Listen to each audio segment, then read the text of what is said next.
Shabbat Shalom, hermanos. Un placer estar nuevamente aquí enseñando para nuestra comunidad. Vamos a estar preparados. Vamos a iniciar con un texto en Santiago 4, del 1 al 10. Ya para los que lo hayan leído, saben que habla de un tema fundamental que está diciéndonos que no puede haber una amistad con el mundo, porque esto implica cosas muy serias para nosotros los creyentes, ¿verdad? Entonces los invito a que tengamos allí en nuestras Biblias, Santiago 4, del 1 al 10, lo voy a leer, espero que ustedes me sigan en sus casas, los que están viendo la transmisión y los que estamos aquí presentes en sus Biblias, e iniciamos así. Dice la santa palabra de Dios: ¿de dónde vienen las guerras y los pleitos entre vosotros? ¿No es de vuestras pasiones las cuales combaten en vuestros miembros? Codician y no tienen nada, matan y arden de envidia y no pueden alcanzar, combaten y luchan, pero no tienen lo que desean, porque no piden. Piden, pero no reciben, porque piden mal, para gastar en sus deleites. Y esta es la parte central de este texto que quiero que retengan, y de ahí vamos a desarrollar todo lo tocante a este tema del día de hoy. Oh almas adúlteras, mire qué fuerte es Dios acá a través de este siervo, cuando llama adúlteros a todas aquellas personas que ha venido describiendo desde el versículo 1 hasta el 3.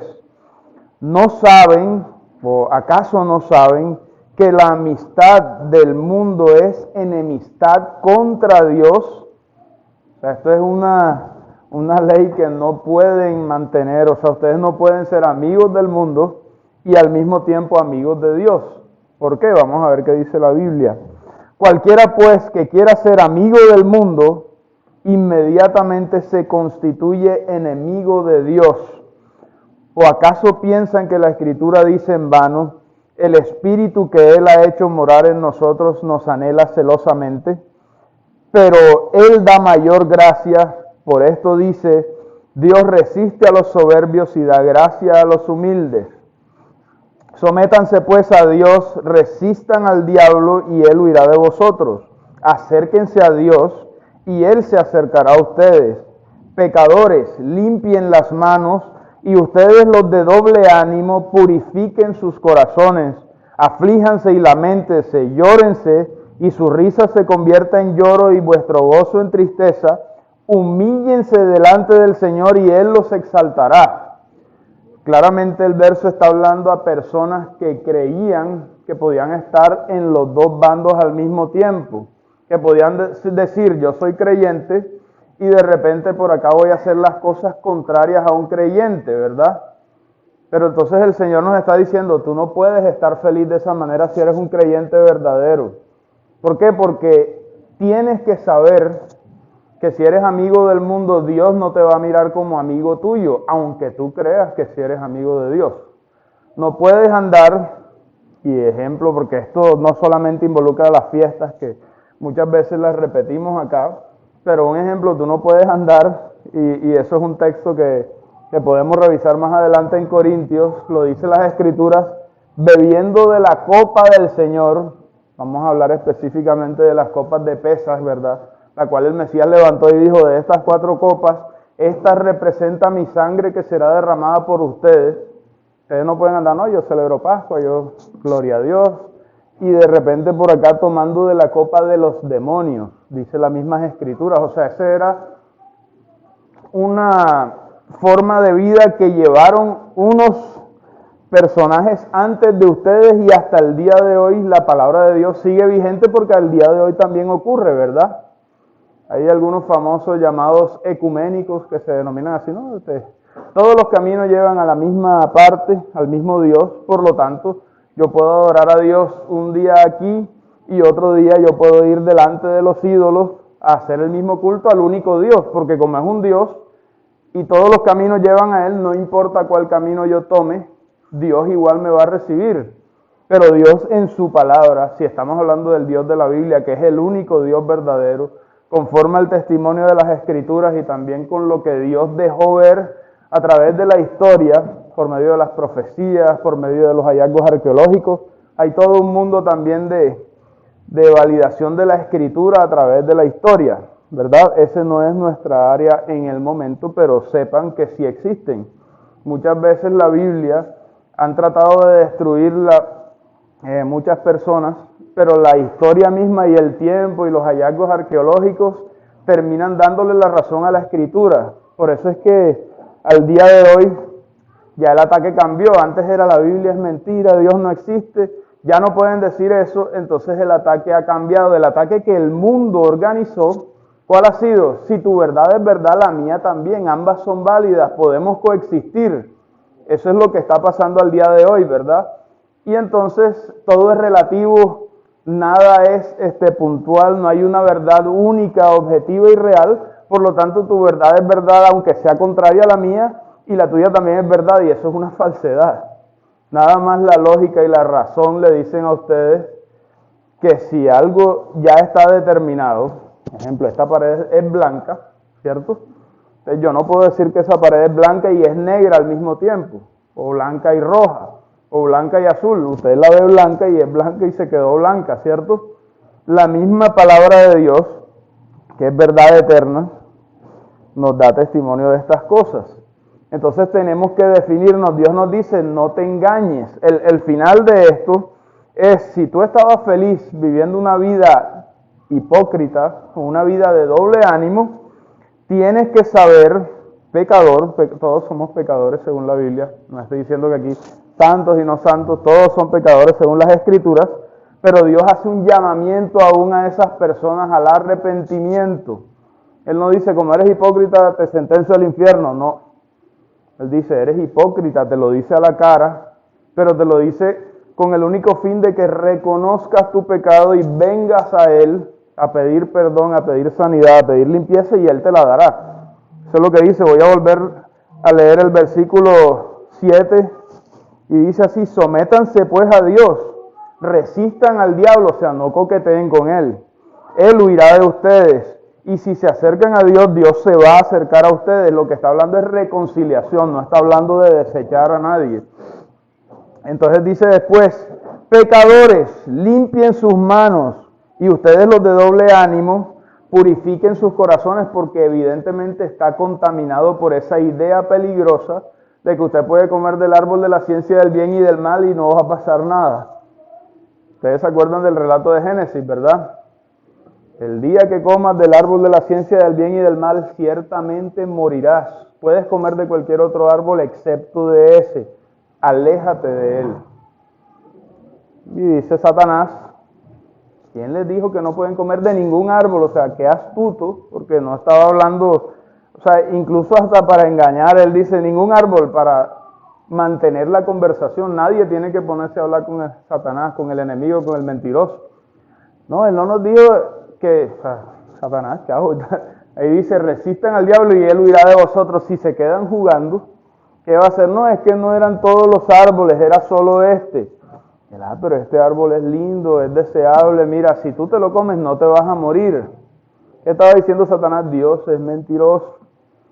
Y entonces Satanás empieza a jugar con eso y dice, vas a ser como Dios, vas a conocer el bien y el mal, no morirás. Mentira tras mentira, hasta que termina convenciendo a Eva y después ella transmite ese engaño a Adán y Adán cae ante ese engaño. Y hoy en día tenemos todas estas problemáticas que ustedes ven, virus, desórdenes climáticos, los animales y las fieras tienen una actitud que no debieron tener basado en lo que decían las Escrituras inicialmente. Todo fue bueno en gran manera, ¿verdad? Entonces dice Dios, purifiquen sus corazones, no se queden con la idea que les dijo mi enemigo. ¿Cómo van a creer en Él? Si Él me odia a mí, va a odiar todo lo que esté en conexión conmigo. Ustedes son mi creación. ¿Para qué vino Satanás? El mismo Mesías lo dice, matar, robar, destruir. Dios es creador, Satanás se comporta como lo opuesto. Dios quiere crear, Él no, yo hago lo mismo, yo destruyo, tengo poder limitado, obviamente Dios es todopoderoso, pero Él quiere hacer lo opuesto para mostrarse como una fuerza igual, aunque nunca lo va a hacer. Pero en fin, Dios crea, Él viene para destruir. Jesucristo, ¿para qué vino? Para dar vida y vida en abundancia, ¿verdad? Entonces Él nos llama para que no nos quedemos con esa idea, para que no seamos almas inconstantes ni adúlteras, para que purifiquemos nuestros corazones. Y dice en el 9, o sea, arrepiéntanse, aflíjanse y lamentense, llórense, no se rían de estar haciendo cosas malas que a Dios no le gustan y que no les pasa nada. Esa es una mentalidad de un incrédulo. Dios no existe, jajaja. Yo hago esta maldad y no me pasa nada, no me cogen preso. Y que dice el Salmo, Dios los ha puesto para resbaladero. En un momento va a pasar un abrir y cerrar de ojos y ya no los verás más. Su fin va a ser terrible. Entonces hay una parte en las Escrituras también donde nos dicen que Dios no retarda su promesa. Algunos la tienen por tardanza y creen que eso es debilidad de Dios, pero eso ha sido bondad para nosotros porque nosotros estábamos en el mismo bando de las almas inconstantes, de los adúlteros y de los pecadores, pero Dios no quería condenarnos ni destruirnos, sino que nos quería llamar a la restauración y a la salvación. Y eso es lo que vamos a ver en los otros versículos, ¿verdad? Antes de pasar a eso, vamos a hacer nuevamente énfasis en que no se puede andar inconstante ni en un camino y en el otro al tiempo, ¿verdad? Busquen Mateo 6:24 para que vean lo que dice. Y recordemos, mientras lo buscan, oh almas adúlteras, ¿acaso no saben que la amistad con el mundo es enemistad con Dios? El que se hace amigo del mundo se constituye enemigo de Dios. Si eres de uno, no eres del otro, ¿ok? Entonces dice Mateo 6:24, ninguno puede servir a dos señores. ¿Por qué? La misma escritura dice, porque vas a aborrecer a uno, vas a rechazar a uno con tus actitudes, obviamente, porque si una persona dice que sirve a los dos, él en su mente puede que diga, yo te amo a ti y es que a él también lo amo. Pero entonces las escrituras dicen que a uno lo vas a menospreciar, a uno le vas a hacer el desplante, porque son contrarios, y al otro sí lo vas a amar y a complacer. Entonces dice, a uno lo vas a aborrecer y al otro lo vas a amar. O vas a estimar a uno y a menospreciar al otro. No puedes servir a Dios y a las riquezas. En el texto directamente dice, no puedes servir a Dios y a Mamón. Y si ustedes investigan, Mamón es una palabra aramea que significa Dios de la avaricia. O sea, un demonio, un siervo de Satanás que ayuda en las cosas del mundo para que las personas vayan buscando lo que no necesitan y se pierdan de lo que sí es real y de lo que sí es duradero. En el mismo Mateo 6, si bajan al 32, dice, porque los gentiles buscan todas estas cosas, pero vuestro Padre Celestial sabe que tienen necesidad de estas cosas. Busquen primeramente el reino de los cielos y su justicia, y todas estas cosas les serán añadidas. O sea, Dios tampoco les va a decir, ocúpense de la oración, de la palabra, y olvídense de comer, y si se mueren así, pues es un servicio a mí. No. Dios te dice que Él sabe que usted tiene, de qué tiene necesidad. Él te creó, Él lo sabe. Pero entonces Él dice, ocúpate de lo principal, el alimento espiritual. Acuérdense que el Mesías dice, no solo de pan vive el hombre, sino de toda palabra que sale de la boca de Dios.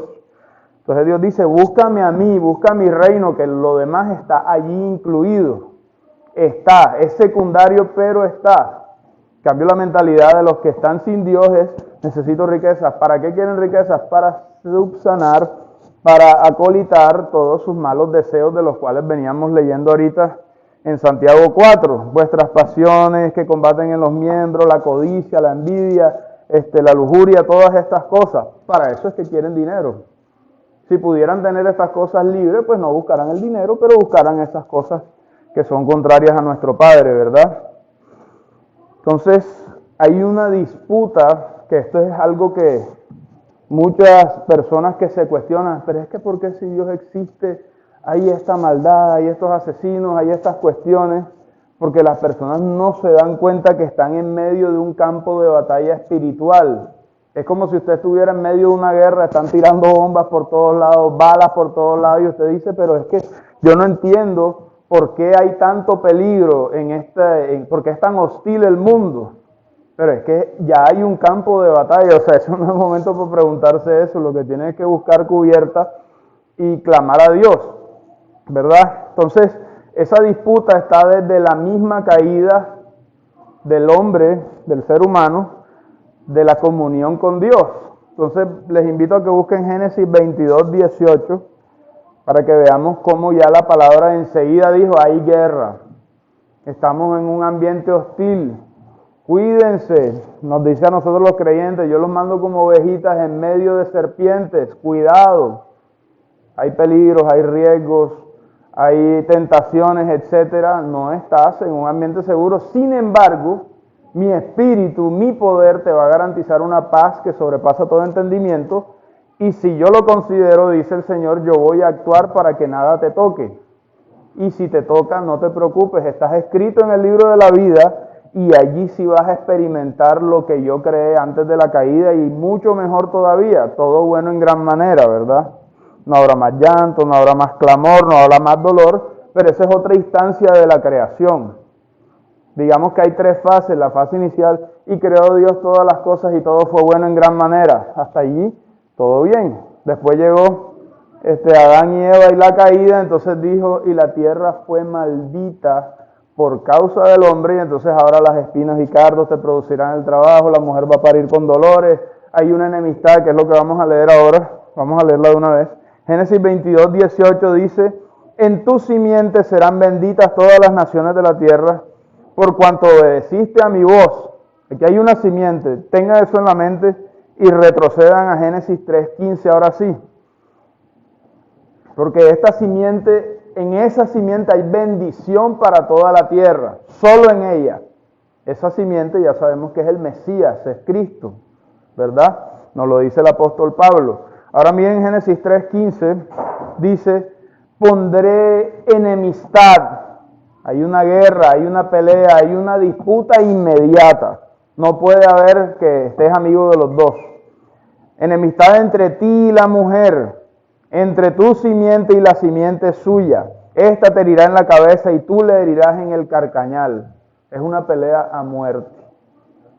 Y solo va a haber un victorioso y allí la profecía nos dice, la simiente de la mujer va a herir en la cabeza a la simiente de la serpiente y a todos sus asociados, ¿verdad? Pero mientras tanto, en esa disputa también se nos dice, la simiente de la serpiente te va a herir en el talón, siempre va a estar buscando atacarte, no es tu amiga.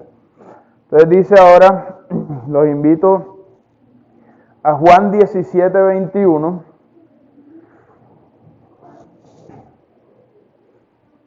para que veamos qué nos dice la palabra de Dios.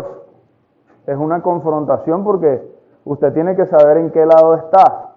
Y si está en el lado incorrecto, pues recuerde lo que leímos antes y dice, arrepiéntase, llore, laméntese y busque al Señor y Él se acercará a usted y lo va a restaurar. Si está en el lado correcto, glorifique a Dios porque lo ha mantenido allí y siga gozándose en la presencia del Señor. Dice Juan 17:21. Y este es el Mesías el que está hablando, para que todos sean uno como tú, oh Padre, en mí y yo en ti, que también ellos sean uno en nosotros, para que el mundo crea que tú me enviaste. La gloria que me diste yo les he dado para que sean uno, así como nosotros somos uno. Yo en ellos y tú en mí, para que sean perfectos en unidad, para que el mundo conozca que tú me enviaste y que los has amado a ellos, como también a mí me has amado. Una unidad perfecta con Dios en el Mesías Yeshua, ¿verdad? Porque la unidad del Mesías con Dios es indisoluble. Las Escrituras después nos terminan revelando que el Mesías es la misma cara de Dios, que Él es el mismo brazo de Dios, que Él es el mismo Dios manifestado en carne, ¿verdad? Entonces dice, esa unidad indivisible entre Dios y su propio cuerpo es la que Él quiere que tengamos nosotros con Él. Y por eso lo describe como un matrimonio. Por eso es que cuando nosotros le faltamos nos dicen almas adúlteras. ¿Adulterio contra quién? Contra Dios, que es tu marido. Acuérdense que las Escrituras en Jeremías 31, cuando habla del pacto que iba a ser renovado, y necesitaba ser renovado por nuestras fallas, no porque el pacto fuera inservible o porque Dios se hubiera equivocado cuando lo mandó. Las Escrituras dicen, aunque fui yo para ellos un marido, dice el Señor. Entonces Él dice, renovaré mi pacto con ellos, pondré mi ley en sus mentes y en sus corazones las escribirá. Esa es la unidad de la cual está hablando, la unidad con el Espíritu Santo, la unidad con Dios y su palabra, la unidad que Dios selló a través de Yeshua por medio del derramamiento de su sangre. Entonces, tenemos la intención del Mesías, de su obra, de que seamos perfecta unidad con Él, ¿verdad? Y para que eso se dé, vamos a mirar también que dice 1 Corintios 12.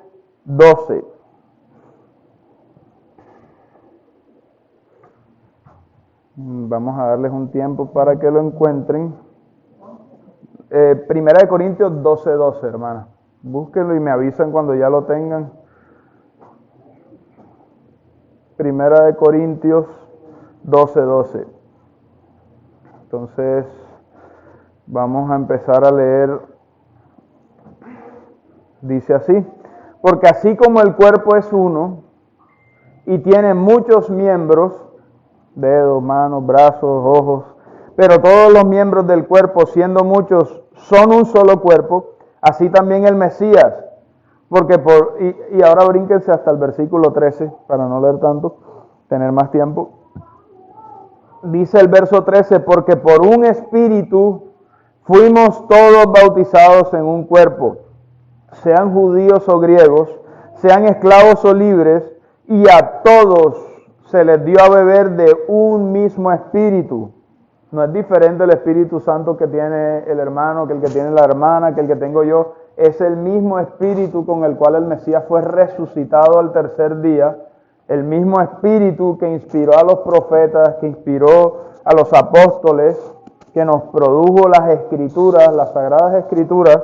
Ese mismo Espíritu está en cada uno de ustedes si el Señor los ha redimido, si ustedes se han arrepentido, si en verdad han confesado que Jesús, que Yeshua es el Señor, y si han creído que Dios lo levantó de entre los muertos al tercer día. La palabra dice que tenemos un solo y único Espíritu Santo que está habitando en toda la creación redimida, y ese es el cuerpo del Mesías, ¿verdad? O sea, estamos unidos con Él.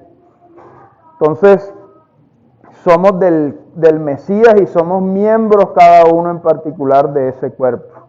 Ahora vamos a Juan 15:4, porque si tenemos esto claro, no podemos andar obrando en contra ni por fuera del cuerpo, ¿verdad? Este cuerpo tiene normas, tiene reglas. Si usted ve incluso en la ciencia, nuestra propia vida, cada una de nuestras células, hay una cuestión que se llama el ADN. Y eso nos dice cómo nuestro cuerpo se debe comportar, qué células debe producir. Todo eso está descrito como un código interno. Y de la misma manera es la palabra de Dios que ha sido insertada en nuestra mente y nuestro corazón. Es como si la Escritura fuera el ADN. Ella nos dice cómo se va a comportar este cuerpo de Cristo, ¿verdad? Cómo nos vamos a ayudar los unos a los otros. En la misma Escritura anterior nos decía que si un miembro, al menos muy pequeño, se lastimaba, todo el cuerpo se va a doler. Y dígale usted cuando se pega en el dedito chiquito del pie, y le llega el dolor hasta la cabeza y se duele, ¿verdad? Entonces de esa manera todos nos debemos comportar, cuidándonos los unos a los otros, protegiéndonos y aportando a lo que el cuerpo y la cabeza, que es el Mesías, quiere y dice.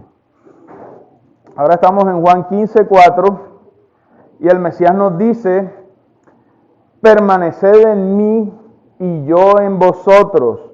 Como el pámpano, no puede llevar fruto por sí mismo, si no permanece en la vid, tampoco ustedes si no permanecen en mí. Yo soy la vid y vosotros los pámpanos, ¿verdad? Todo el cuerpo está unido, se fluye la sangre, el oxígeno, todo lo que hay dentro, ¿verdad? Pero si separamos una parte del cuerpo, ¿qué va a pasar? Se seca, se pudre y se hace tierra, ¿verdad? Entonces no podemos andar en contra de la voluntad de lo que dice la cabeza, que es el Mesías. Allí mismo seguimos leyendo, en el versículo 5, dice, yo soy la vid, vosotros los pámpanos, el que permanece en mí y yo en él, lleva mucho fruto, mucho fruto, porque separados de mí nada pueden hacer. No se imagine ni visione una vida sin la voluntad del Mesías, ni sin su presencia en su vida. Si usted es creyente, ¿qué puede esperar lejos de él? Nada. No va a lograr nada. Todos los anhelos y todas las cosas que se trazan los incrédulos, aun si las consiguen, para ellos les es como nada, porque todos terminan en depresión, en cosas peores y hasta en quitarse su propia vida, ¿verdad? Entonces, ¿de qué les sirvió que la rumba, que los amigos, que el dinero, que la cantidad de cosas y amontonan y amontonan y amontonan?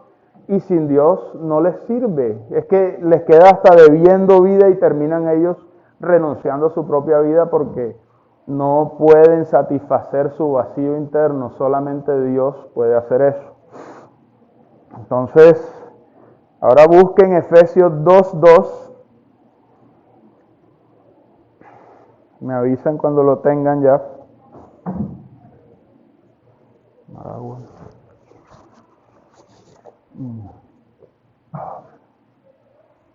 ¿Ya lo tenemos? Bueno, dice así Efesios 2:2, en los cuales, o sea, estas son las personas del otro lado. Los que estamos con el Mesías dice que estamos unidos con Él, que estamos disfrutando de la raíz, de lo que Él nos nutre, de su Espíritu Santo, de seguir su palabra. Pero acá hay otros que hacen lo contrario, ¿verdad? Y entonces, como los dos caminos son irreconciliables, recordemos, nadie puede servir al mundo y a Dios. Si es amigo del mundo, es enemigo de Dios y viceversa. Nadie puede servir al Señor y a Mamón, o al Señor y a las riquezas, o al Señor y al mundo, porque son dos caminos contrarios. Si tú caminas hacia donde está el enemigo de Dios, le das la espalda a Dios. Y si haces teshuvá, arrepentimiento, le das la espalda al enemigo de Dios y empiezas a caminar en pos de Dios, de tu Creador, de tu Padre. Entonces no puedes, es un único camino y vas o a la derecha o a la izquierda, pero no puedes ir hacia otro lado porque entonces no se cumpliría que estás sirviendo a uno ni siquiera de los dos. Entonces vemos acá, Efesios 2:2 nos habla de ese otro grupo, ¿verdad? Incluso nos recuerda, nosotros hicimos parte de ese grupo antes, ¿verdad? Y nos dice, en los cuales anduvisteis, estuvisteis, estabas en otro tiempo siguiendo la corriente de ¿quién? De este mundo. ¿Conforme a quién? Al príncipe de la potestad del aire. Y ese no es el Espíritu Santo. El espíritu que ahora opera en los hijos de desobediencia. ¿Sí ven que es un espíritu contrario y distinto? Entonces dice, entre los cuales también ustedes y todos nosotros vivimos en otro tiempo en los deseos de nuestra carne, ¿verdad? Haciendo la voluntad de la carne y de los pensamientos. O sea, no había, pondré mi ley en sus mentes y en sus corazones las escribiré. Y dice, y éramos por naturaleza hijos de ira, lo mismo que los demás. O sea, este grupo es como, ¿se acuerdan esas dos palabras en hebreo? Una es santo, en hebreo es kadosh, y la otra es anatema.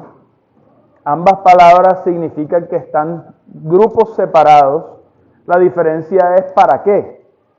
Los que están a la derecha, dice que Dios los apartó para llamarlos a que vengan a ser partícipes de los deleites del reino preparado para nosotros desde antes de la fundación del mundo.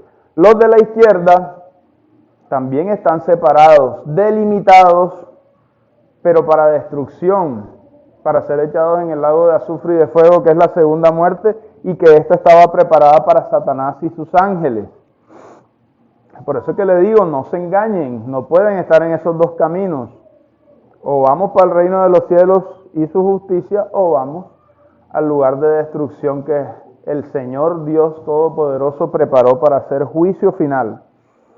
Entonces, vemos ahora en Efesios 5:8, nuevamente el recordatorio, ustedes antes fueron así, pero ese también es un incentivo para todos aquellos que, digamos, antes no lo sabían, estaban con el entendimiento entenebrecido, como vamos a leer ahora, pero que Dios llega y resplandece y les dice, mira, tú estabas en un camino de muerte, ven acá, arrepiéntete, búscame, yo te voy a perdonar, hice esto por ti, tú eras hijo de la ira, pero yo te voy a traer de las tinieblas a la luz, y le presenta el evangelio a esta persona, le alumbra y le ilumina, se le caen las escamas. Recuerden que el apóstol Pablo lo relató así, yo era como si tuviera escamas en mis ojos, no podía ver, hasta que se me manifestó el Creador, me dice, ¿qué te pasa conmigo? ¿Por qué me persigues?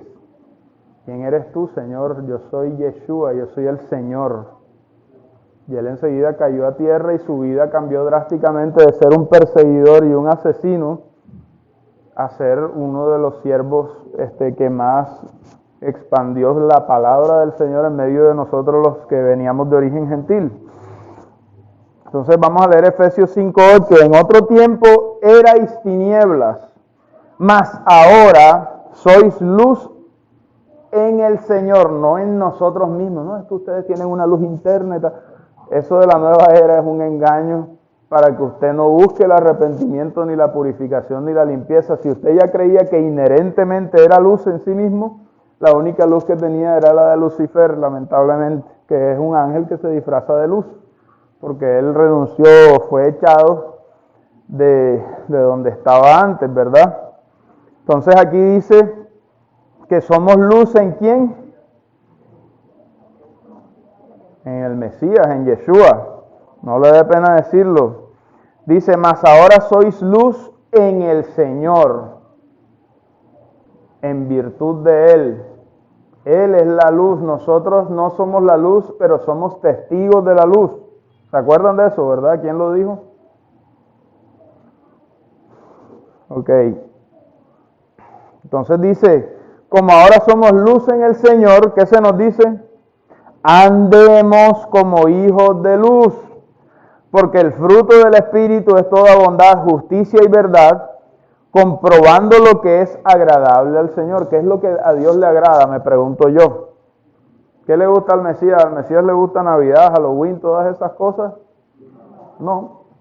¿Por qué? Porque ni siquiera aparecen en las Escrituras. Si ahí estuviera Navidad, gloria a Dios Navidad, gloria a Dios Halloween, bien. Pero la Biblia nos dice, estas son las fiestas solemnes del Señor tu Dios. Tienen el nombre del Señor ahí puesto. ¿Qué más quieren? Después llega el Mesías y celebra las fiestas conforme a su costumbre. Iba a Shabbat, hacía Pesaj, hacía la fiesta de Hanukkah, inclusive todas las fiestas del Señor las guardaba él. Y después no solamente las guardó cumpliéndolas como espera que nosotros le imitemos, sino que también llenó el cumplimiento profético de ellas, ejemplo Pascua, y después de haber llenado ese cumplimiento profético no nos dice, ya no la celebren más, yo la cumplí por ustedes, no. Todas las veces que celebren la Pascua, posterior a la muerte y resurrección, mi muerte anunciáis a todos los demás hasta que yo regrese. No voy a volver a comer a tomar del fruto de la vid, no voy a volver a comer la Pascua, sino hasta que se cumpla con ustedes en el reino de los cielos. O sea, el Mesías anhela comer Pesaj con todos sus siervos, con todos sus hijos en el reino de los cielos cuando estemos completos allá. Entonces, ¿qué significa eso? Dios si quiere y tiene intereses y cosas que le agradan y las ha manifestado ¿dónde? En su palabra. Entonces, hijos de luz, ¿cómo se debe andar?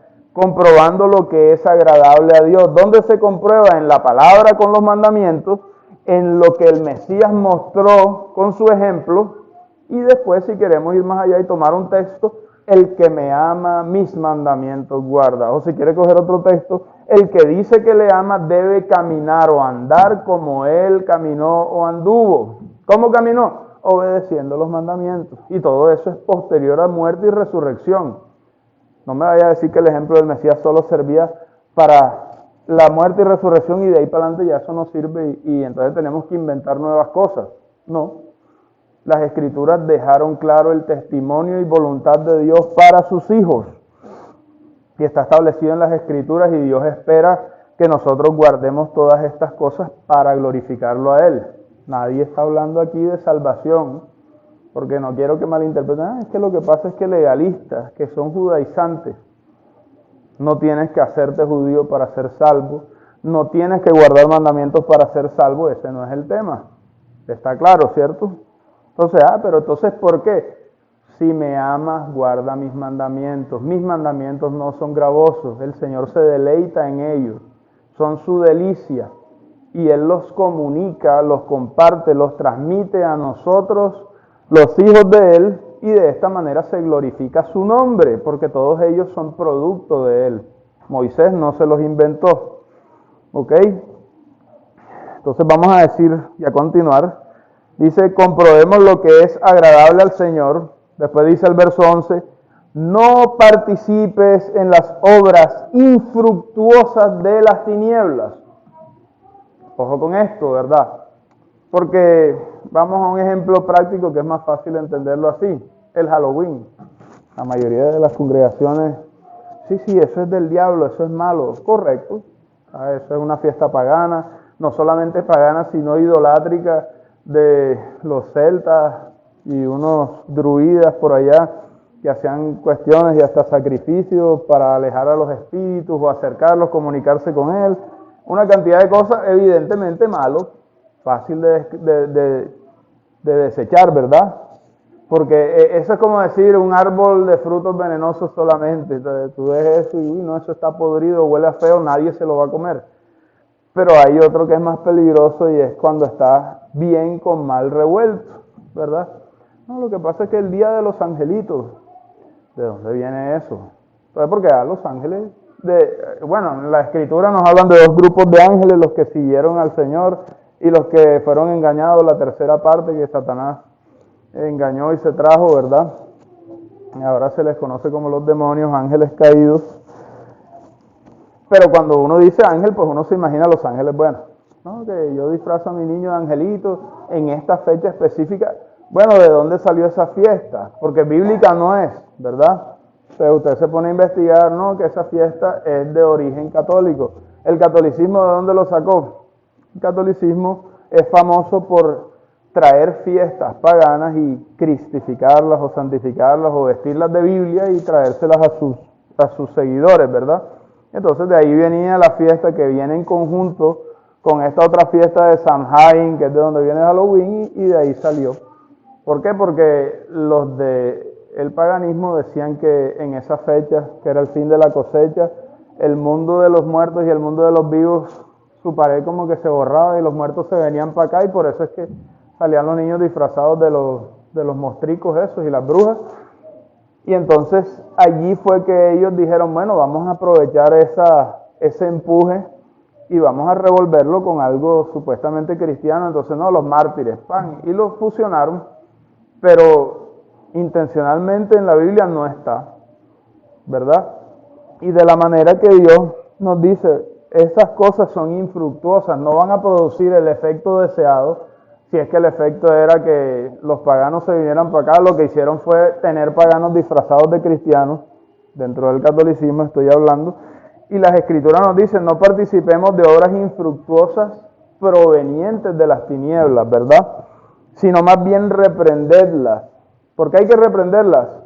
Porque hay personas que están naciendo y creciendo en el Evangelio y son neófitos y no saben. Yo inicialmente me hubieran dicho eso, y sí, disfrazo a mi hija de angelito y tal, y ella me preguntaba, papi, ¿por qué no nos disfrazamos de angelitos si los ángeles son buenos o malos? Y me tocó explicarle lo que dice las Escrituras, ¿verdad? Los ángeles de Dios son buenos, pero hay otros que las Escrituras nos dice, Satanás se disfraza de ángel de luz. Entonces hay otros que están al servicio del enemigo de Dios y lo que quieren es desviar a las personas del correcto caminar que dice las Escrituras. Entonces aquí nos invita a Dios, reprende esas obras, ojo con ellas, no quiero que participes de ellas, aunque tengan un maquillaje distinto, a mí no me gusta que me asocien con cosas que tenían que ver con culto y sacrificio a los niños, porque todo eso tenía que ver con estas prácticas horrendas. Dice el verso 12, porque vergonzoso es aún hablar de lo que ellos hacen en secreto. Dilo en público, si está mal, dilo, para que aún ellos de pronto reaccionen y, oye, ¿verdad? Aquí hay unas fiestas que sí tienen el nombre de Dios, el ejemplo de Cristo, mejor voy a conocer estas. Y los apóstoles las sirvieron, las enseñaron y las vivieron. Y también en el testimonio histórico, la primera iglesia primitiva, como hasta el año 400, había testimonio de que ellos seguían guardando las fiestas bíblicas, porque ellos decían, esa la celebró el Mesías. Y después vino un cambio ahí forzoso que les hicieron a ellos. Entonces dice la Escritura, es vergonzoso hablar de lo que ellos hacen en secreto. Versículo 13, mas todas las cosas cuando son puestas en evidencia por la luz, son hechas manifiestas, porque la luz es lo que manifiesta todo. Por lo cual dice, despiértate tú que duermes, y levántate de los muertos, y te alumbrará el Mesías, Cristo. Mirad pues con diligencia cómo andáis, no como necios, sino como sabios, aprovechando bien el tiempo, porque los días son malos. Por tanto, no sean insensatos, sino entendidos de cuál sea, y esta es clave, la voluntad de Dios. O sea, si yo me rijo nada más por eso, ni siquiera tengo que poner atención a, no, que allá hacen esto, que allá hacen lo otro, eso ni nos afectaría. Yo nada más miro las Escrituras y me dicen, mira, ve, ahora viene una fiesta, se llama la fiesta de tabernáculos. Ah, bueno, la celebro con mis hijos y después sigo estudiando las Escrituras. Oye, resulta que el Mesías celebró tabernáculos, enseñó en medio de ella, dijo estas palabras, ¿por qué será? Y empiezas a investigar más y empiezan a encontrar una cantidad de tesoros que Dios había dejado ahí en las Escrituras. ¿Y quién termina glorificado? Dios. ¿Quién termina gozándose? Nosotros. Y ya, y no me doy, no, que Jesús nació en tabernáculos, ya. Hay más argumentos a favor de eso que decir que nació en Navidad. Y así, las otras fiestas, Pascua, Pesa. Yo para qué me voy a poner, no, que vamos a hacer la Eucaristía, hermano. No se puede. ¿Por qué? Porque allá tienen una copa que es distinta, que tiene otras letras, que viene de otro lado, y el Mesías nunca hizo misa. No tenemos la hostia que ellos dicen y nada, y no se hace así. Santa Cena, la otra vez enseñé con unos hermanos, si la quieren hacer, la pueden hacer, pero eso no es reemplazatorio de la Pascua, que es una vez al año y que era una cena, se comía, era en la noche y tenía unas especificaciones para expresar todo el plan de redención allí, y celebrándolo usted puede ver en qué momento pasaron las cosas de ese último Shabbat de Pesas que hizo el Mesías, en qué momento se levantó Judas, en qué momento y en qué copa quedaron, qué significaban estas cosas, y ahí encuentra más cosas para gozarse. Después va y vea, ¿no?, que la fiesta de la primicia, Jesucristo, el Mesías, es la primicia de la resurrección. Uy, poderoso. ¿Por qué? Porque la primicia era el primer fruto que se llevaba al sumo sacerdote para que Dios aceptara las recogidas, las ciegas. Entonces, ¿qué dice? El Mesías es el primer fruto de la resurrección. Todos los demás creyentes tenemos que esperar su segunda venida para ser recogidos. Y vemos en Apocalipsis y dicen los ángeles, ya la mies está lista, saca la hoz y vamos a recogerlos, vamos a meterlos en el granero. O sea, nos van a recoger como si fuéramos la segunda camada de todo ese fruto producto de la obra del Mesías. Entonces allí tenemos más cosas, todas conectadas con la Biblia y con Jesús. ¿Cuándo usted ha visto Navidad allá en Israel y que los arbolitos y todo eso, los únicos árboles que usted ve son los árboles de acera? Que Dios decía, cuidado, me van a poner eso cerca del templo, cerca del altar, porque eso era una práctica abominable en la cual sacrificaban niños. Dios cuando veía un árbol de eso lo que decía era, yo no quiero, o sea, es abominable. O sea, usted sabe qué es lo que es un sacrificio de niños. Allí tenemos un bebé y eso es una vida preciosa para Dios. Dios es el que produce la vida. Es muy difícil que las personas, o sea, Dios a veces bendice a la gente y, tienen 5, 6, 7, 10 hijos, gloria a Dios. Pero hay personas que se la pasan toda una vida buscando y para tener un hijo, y miren los patriarcas, las esposas estériles tenían que clamar a Dios y duraban hasta más de 7, 10 años buscando. En el caso de Abraham y Sara, imagínense, hasta los 90 y pico de años es que vinieron a tener un hijo. Y ella clamaba, o sea, toda una vida pidiendo para que lleguen estos manes y no, tal, eche ese peladito ahí al horno y ¡puf! Préndalo. Eso es lo que Dios ve cuando la mayoría de estas fiestas salen, porque todas fueron producidas por el enemigo del Señor dentro de ese cúmulo de lo que se llama mundo caído, y es de lo cual Dios quiere distanciarnos. No quiero que tengan relación con eso. Ese es lo que Dios dice en su palabra y mejor sigamos su voluntad, ¿verdad? Entonces, vamos a ver nuevamente primera de Juan 2:15. Por eso es que Dios dice que no amemos el mundo, porque el mundo es engañoso, así como el que lo está dirigiendo, ¿verdad? Satanás vino ¿para qué? Matar, robar, destruir. Además de todo dicen que es el padre de la mentira, se disfraza de ángel de luz, y usted ve una cantidad de gente, no, pero es que yo soy de la luz y tal, y entonces le voy a pedir a mis espíritus regidores y al Dios interno mío. Usted dice, oye, eso es lo que dice el diablo. O sea, ¿cómo me vas a decir que eres de la luz? Eso es tinieblas, físicas tinieblas. Y ellos se creen buenos. Entonces uno dice, ¿saben qué? Mejor hagamos lo que Dios dice. ¿Qué dice? No amen al mundo ni las cosas que están en el mundo. Todo eso relacionado con el mundo es desecho para Dios. Si alguno ama el mundo, el amor del Padre no está en él. Eso es una regla de 3. Si esto pasa, eso es síntoma de que esto es la realidad. Porque todo lo que hay en el mundo, ojo, los deseos de la carne, los deseos de los ojos y la vanagloria de la vida, no provienen del Padre, sino del mundo. ¿Y qué pasa con el mundo? El mundo no es eterno como Dios sí lo es. El mundo pasa y sus deseos, pero miren la contraposición de los dos caminos que se dice. El que hace la voluntad de Dios, ¿qué? Permanece para siempre. O sea, que está diciendo, hombre, si ustedes están conectados conmigo, Dios es el que les pone el Espíritu Santo en la mente y en el corazón, y entonces eso hace que usted quiera hacer la voluntad de Dios, es un deseo. No les estoy diciendo que vamos a ser perfectos, vamos a fallar, vamos a caer en pecado lamentablemente, pero Dios dice que aunque resbales, yo te sostengo, no te vas a quedar caído, y en ese caminar siempre vas a seguir buscando mi rostro. Y en ese caminar, dice, nos va a encontrar el Mesías, porque Él dice que esto es una obra en proceso, no es que ya ustedes están echando rayos y ya no les sale sangre, así como cuando Jesús resucitó, ¿verdad? Él dice que esa obra que Él empezó en cada uno de nosotros en algún momento de nuestra vida, Él la va a terminar. ¿Y cuándo la va a terminar? En su segunda venida, ¿verdad?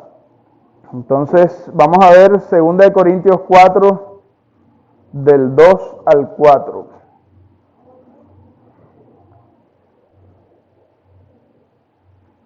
Me avisan cuando lo tengan.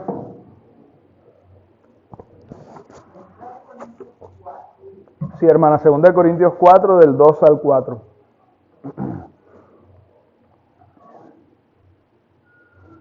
Listo, vamos a leerlo.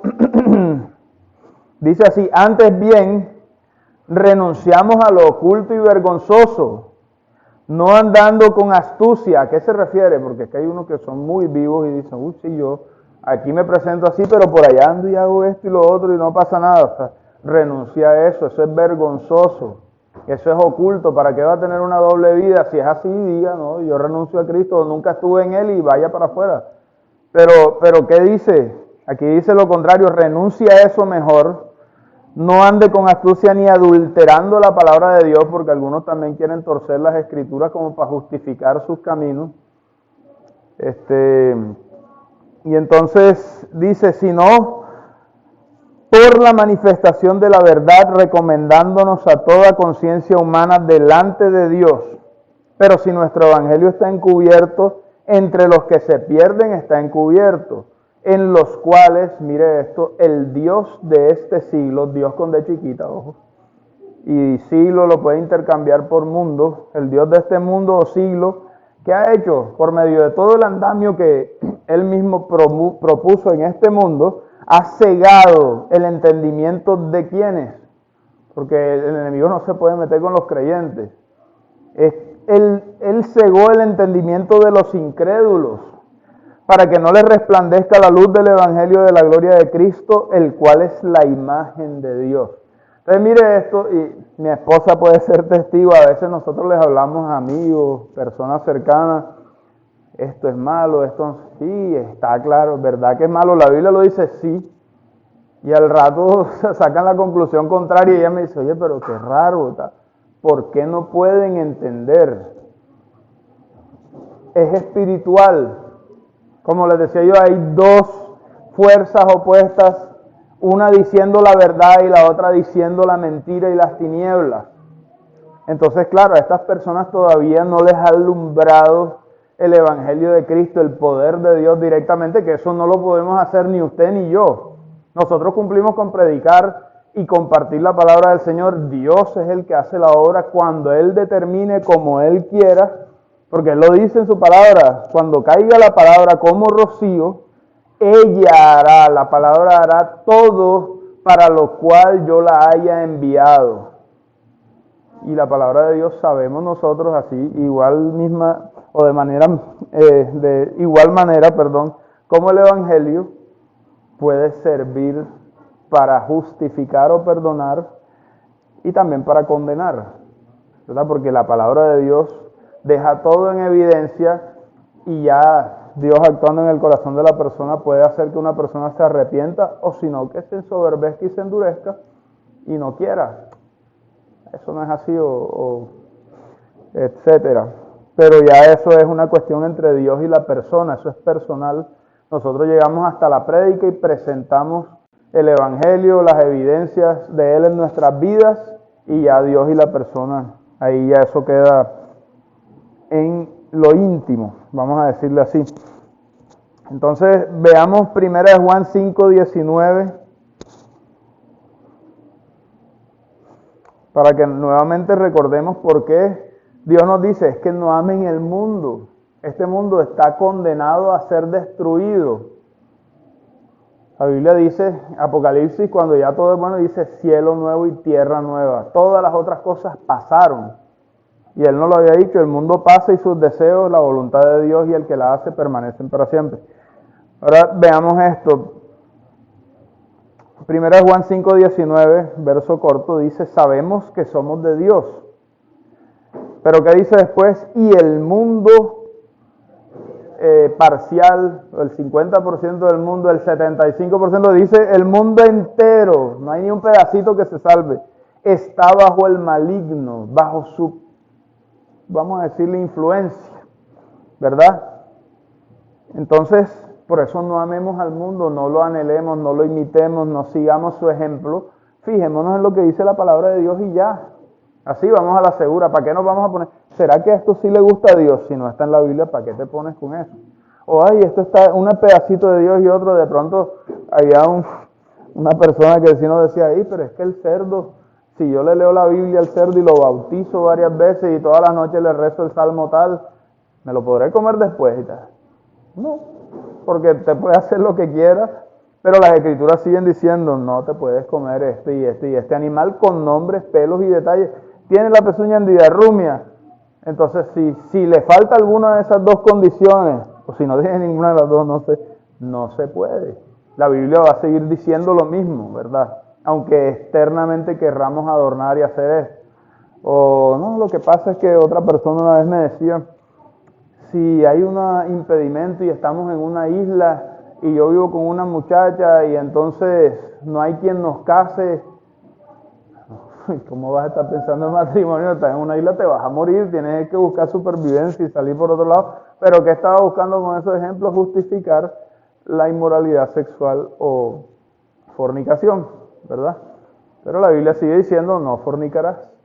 O sea que ese ejemplo y ese artificio no le van a servir para cambiar la palabra de Dios, no se puede hacer eso. No te unas en yugo desigual como los incrédulos. Pero es que yo le rezo la misma cuestión que con el chonchito, ¿verdad? La persona, si no es creyente, al momento de iniciar una unión, no se puede. La Biblia te dice que no lo hagas. ¿Por qué? Por tu bien, pensando Dios en ti, en que no quiere que te metas en algo que va a ser doloroso para ti, y también porque es la gloria de Dios. Si nosotros nos presentamos como siervos del Señor, pero entonces estamos dando un mal testimonio, no van a hablar mal de usted, créanme. Ay, que ese Dios... Y eso es algo terrible. O sea, cuando la Escritura dice que le sirvamos con temor y temblor, no es temor a Dios. Es como cuando uno dice, yo me voy a parar aquí a predicar y a mí me da miedo decir algo que sea contrario a las Escrituras, porque después el que va a quedar mal es mi Padre. Como los profetas cuando le decían, ves y tienes que hablar, no, yo soy tartamudo, lo que decía el hermano Alberto en la otra prédica, hombre, vaya, yo lo capacito, mi espíritu va a estar contigo, yo hice el oído, yo hice la boca, ¿acaso yo no voy a saber si ellos no van a escuchar? Vaya, sí Señor, voy. Pero, o sea, ese es el temor real, no es Dios me va a matar, sino yo no quiero fallarte, Señor, por todo lo que has hecho por mí, no quiero dar mal testimonio. Guíame, ayúdame, y por eso es que Dios nos manda que estemos en comunión con Él. Y ese, más que el, ay, de pronto me va mal, ese debe ser nuestra preocupación primaria, ¿verdad? ¿Por qué? Porque Dios está en cuidado de nosotros. Entonces yo lo que quiero es servir a Dios y agradarle a Él. Entonces vamos a terminar ya con 3 versos. Dice Gálatas 1:3. Y estos 3 versos son la solución a todo este dilema y este conflicto. ¿Estamos en medio de una guerra? Sí. ¿Estamos en medio de un conflicto entre Dios, su reino, el reino de Dios, y las tinieblas? Sí. Hay peligros, hay tentaciones, hay todas estas cosas, sí. Pero entonces, ¿qué pasa? No se queda así la cosa. Dice Gálatas 1:3, gracia y paz sea a vosotros de Dios el Padre y de nuestro Señor Yeshua HaMashiach, Jesucristo, el cual se dio a sí mismo por nuestros pecados, ¿para qué? Para librarnos del presente siglo malo, para librarnos de este mundo malo, conforme a la voluntad de nuestro Dios y Padre, a quien sea la gloria por los siglos de los siglos. Amén. O sea, en el Mesías está el poder para redimirnos, para quitarnos ese miedo, para sacarnos de esa angustia y para fortalecernos en medio de ese conflicto. Veamos ahora Romanos 12:2, donde ya teniendo en cuenta eso, sabiendo que Dios es quien ofreció al Mesías para sacarnos de este siglo malo, para transportarnos de un reino a otro, cambiarnos, vamos a ver, Romanos 12:2 dice, si ya está expresada la voluntad de Dios y lo que Él hizo por ti, ¿por qué tú, por qué yo nos vamos a conformar con este siglo, con este mundo? No te conformes con esto que es pasajero. Dios tiene un mundo precioso, no se puede destruir, no se puede dañar, y es el mundo venidero. ¿Por qué te vas a conformar con este que está listo para ser destruido? No te conformes con este siglo, sino transfórmate por medio de la renovación de tu entendimiento para que compruebes nuevamente cuál es la buena voluntad de Dios agradable y perfecta. Es que cuando ustedes estén en el reino de los cielos, ustedes van a decir, ya entiendo. Porque mucha gente hoy dice, ay, pero es que los cristianos sufren mucho y entonces los persiguen y han matado a muchos anteriormente y eso como que quiere volver otra vez. Y yo, ¿para qué me voy a meter en eso si se van a burlar de mí? Mejor me quedo quieto y estoy tranquilo y esto. No, solo hay 2 caminos y lo que quiere Dios para nosotros es el reino de los cielos y su justicia. Ya terminamos con Colosenses 1:12 para que veamos este último texto, el cual nos dice esto.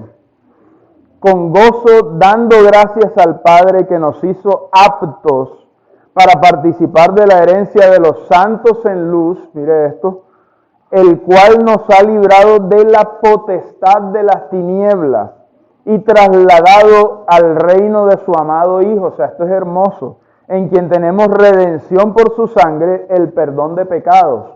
Entonces ya con la sangre del Mesías derramada, nuestro yugo ha sido quitado, ya no le debemos nada a Satanás ni al mundo, ni a nuestra carne para que andemos conformándonos con eso. O sea, el conformismo, ¿saben cuál era? Cuando la gente les decía ya, no, el mundo se va a acabar, la vida es una y hay que gozarla. ¿Sabe qué significa eso?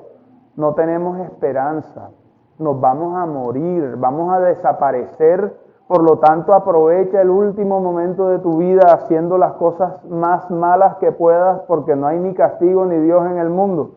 Y a mí se me paran los pelos de punta porque cuando dicen eso, no saben que lo que están confirmando es que van a ir al lugar de tormento y de castigo por haber rechazado la palabra de Dios. En cambio, el otro camino, ¿cuál es?